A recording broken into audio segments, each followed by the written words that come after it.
And that's your Caribbean Report for tonight. And while we were in the Caribbean Report, we received some very good news. Tarika Alexander, the 13-year-old girl, our top story for tonight. She was found right here in a residential area of St. Croix. She had been missing since August 2nd, and now she has been located. She appears to be unharmed. We will bring you more on this case as it comes to us here on WSBI. And also tonight, the aftermath of the LEAC hearing yesterday is just being felt. There was a one-man demonstration in front of the Senate building in Frederiksted earlier today. News Channel 8's Wes Small is with the 30-year-old school teacher veteran, and he aired his concerns. Thanks a lot, Jerome. I got a call about a demonstration in front of legislature, and I immediately thought it could have been about the LEAC because no senators represented Chucky yesterday in court. And I hear with Mr. Greg Johnson. Yes, sir. And he is an educator. And the LEAC is just one of his many complaints. And he's by himself right now. But I have a feeling that this protest might grow in the days coming before Judge Harold Willox offers his decision by Friday. Nonetheless, Mr. Johnson, you said the LEAC is not the only reason why you're here. You're here about an act that the senators, the legislature, have been involved in. Tell us all about it, sir. Yes, Wes. This Act 7261, as an educator, it's going to really affect me more than the 8% cut. As you well know, if you're not informed, that in this initiative that the senators passed here, they want teachers like myself with 30 years of teaching experience to leave in September as an initiative, I guess, to save money. However, me, along with other teachers in my position, we're not prepared for that. Can you imagine less than a month's notice, and you're going to offer me a $10,000 incentive to leave in September when I'm owed $28,000 in back pay in retro?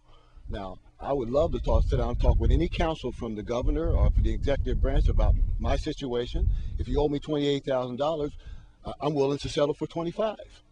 And then try to live from September to February before I would get my annuity check. That's one issue.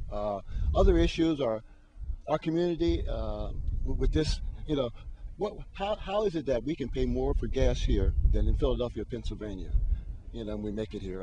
These are just issues, and I'm just really surprised that, you know, I'm just here by myself right now at this point. I was hoping other people were going to come, but the community itself, I don't know what it's going to take to get people to stand up for just basic stuff.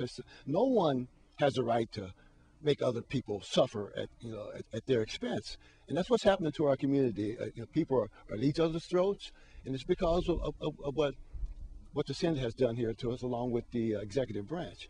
And I'm willing to negotiate. We need to sit at the table, because I have a hard time believing that of all the incentives and problems that you had, the only way you could solve this budget crisis was to do it on the backs of the government workers, 8% out of our salary. Even if you would have frozen our salary, that would have been terrible. But can you imagine, Wes? Gas up, food up, cost of living up, and yet my check's going backwards. Like my general manager says, God help us. We're at legislature. Who knows what's next? I'm Wes Small for News Channel 8. And we want to thank that school teacher for coming forward with that interview for tonight. And we also want to thank the authorities that helped locate Tarika Alexander tonight. She is unharmed, and we will bring you more details tomorrow. When we come back from this break, we'll take a look at the Frederiksted Clinic. Stay with us.